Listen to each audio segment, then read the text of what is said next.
Today, I want to talk about the extraordinary power of connection. Not only connection with ourselves, but connection with the self in others, with nature, and with the source, and the fundamentality of these all-important relationships in our lives.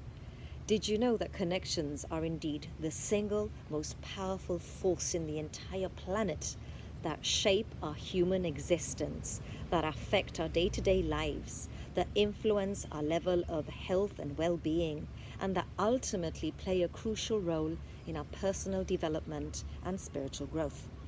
And this is exactly what science is proving to us.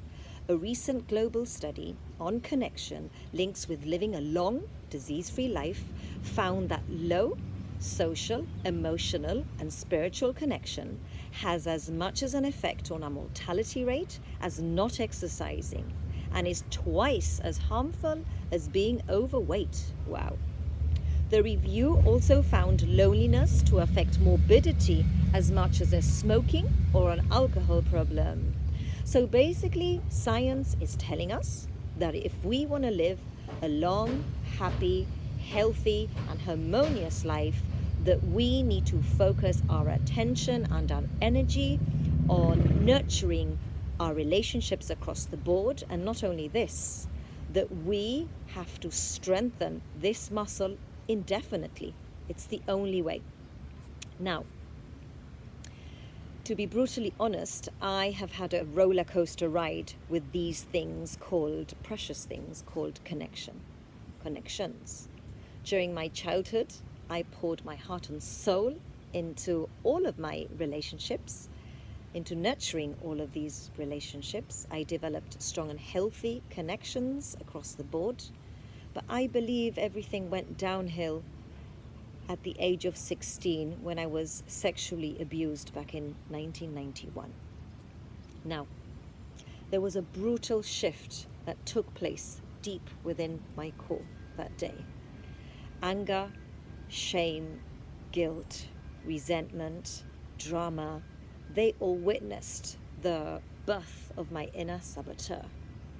And despite my efforts, I found it very hard to keep afloat. I grappled to connect. And so I simply couldn't deal with the gravitas of the situation. The fear of being labeled, the fear of being judged. It paralyzed me. And so I was spellbound. So I told no one, not even my family. And it was very hard. I even tried convincing myself it hadn't happened, which is very dangerous. And so that day I became a runner, running away from connection. Now, emotionally numb, spiritually bankrupt, and mentally absent, I entered what I can only describe as my hell on earth, my mental cell, emotional prison that would become my inhospitable home for some time. Now, thankfully, my spirit came to the rescue eventually, but it did come to the rescue, and that gave me hope. And so I began to get excited about life again. And just as importantly, I was able to visualize my new beginning. And so slowly but surely, I was able to lighten my load and free myself from my emotional and mental entrapments. And through spiritual practices of mindfulness and meditation, I was able to move towards empowerment, and via the footpaths of forgiveness, compassion, empathy, understanding, I was able to move towards a lighter and brighter existence. And slowly but surely, my thoughts transformed, my words and my actions followed. And so my behavior and my attitude changed for the better, of course. I developed a sense of closeness to everyone around me.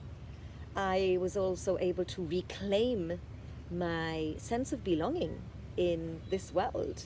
And so slowly but surely, I began to feel more grounded I began to feel more aligned with who I am. And guess what? My levels of happiness, of health, of harmony all shot up. Now, with this fresh perspective, I was able to go back to all of these relationships I had had before the traumatic experience, and over time, these blossomed into beautiful, expressive, heartfelt connections. It was a game changer, all right. Now, if there's a bottom line, it's this: cultivating connection is a necessity in life, not a luxury. We are wired to connect. It's ingrained in our DNA. It's inherent with being human. We struggle if we don't. So remember, we're not only human beings, but we are spiritual beings, we're emotional beings, we are social beings, we are beings of connection. So there cannot be genuine happiness, health, and harmony in life without fully embracing all these layers and all these dimensions of connection and connectedness to all.